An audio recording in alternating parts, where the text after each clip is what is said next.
Voilà, on arrive sur la tombe de Florian et de son papa. Pour tous ceux qui ne veulent pas entendre, eh bien, passer. Et tant que je voudrais parler de mon fils, des autres victimes et les blessés de ce drame, je le ferai. Dans 2 jours, ça fera 8 ans que mon fils Florian a été trahi et tué par 2 gérants d'un bar, le Cuba Libre à Rouen. Sa petite amie Mégane a subi le même sort, tout comme leurs amis Zach, Romain, Maverick, Donatienne, mais aussi Julie, Karima, Brahim, David, Steve, Ophélie, Sarah et Jennifer.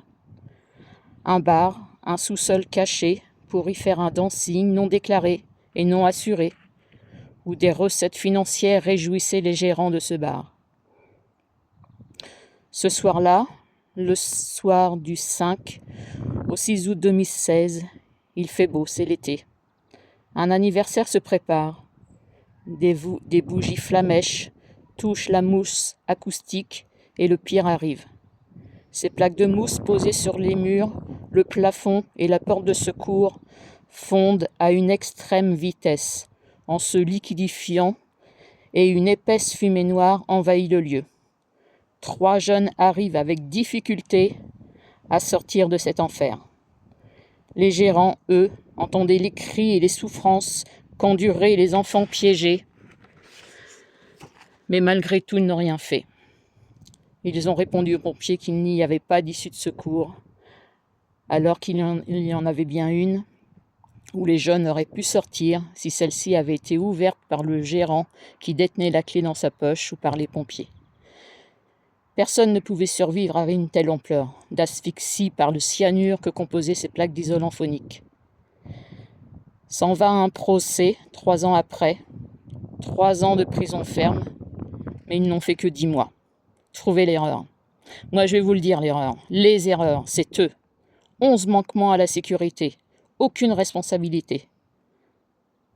Mon fils Florian allait avoir 20 ans, 6 jours après son décès. C'est le jour de son anniversaire qu'à la SRPJ, on nous a remis l'acte de décès. Il venait d'obtenir son bac carrossier avec mention bien. Il devait être embauché en septembre en CDI. Il est tombé amoureux de Mégane et l'avenir s'ouvrait à eux, sans savoir qu'ils ne devaient pas faire confiance à leur bourreau.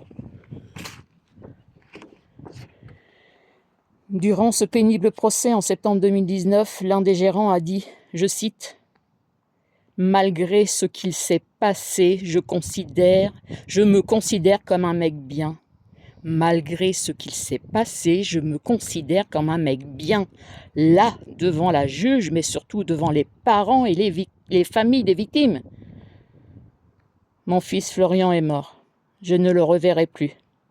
Il me manque terriblement. Je pense à lui tout le temps. Je suis mal. J'ai des journées où j'en peux plus.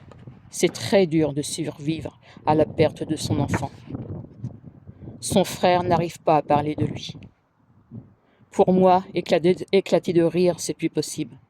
Manger ce qu'il adorait, je ne peux pas. Chanter, je ne peux pas. Par maladresse, certains me disent, il faut aller de l'avant. Mais comment avancer quand l'essentiel est là? Là. Il ne faut pas oublier ces 14 victimes. Je sais que vous êtes nombreux à y penser. Sensibilisez vos ados à se méfier quand ils rentrent dans un lieu quel qu'il soit. Je souffre, mais c'est certain. Mais mon fils ne vit plus et c'est pire. On lui a ôté sa joie de vivre et sa jeunesse. En perdant mon fils, j'ai perdu ma vie aussi. Je ne pense pas que les gérants soient dans mon état. Et s'ils ne sont pas bien, c'est tant mieux. Je m'en fiche. Si vous voulez partager en masse, pour que ça vienne jusqu'à eux, pour que ça ne se reproduise plus tout simplement, pour qu'ils voient que notre enfer de chaque jour, de chaque instant, est si dur.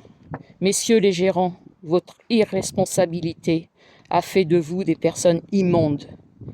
Vous avez gâché des vies, mais aussi celles des parents.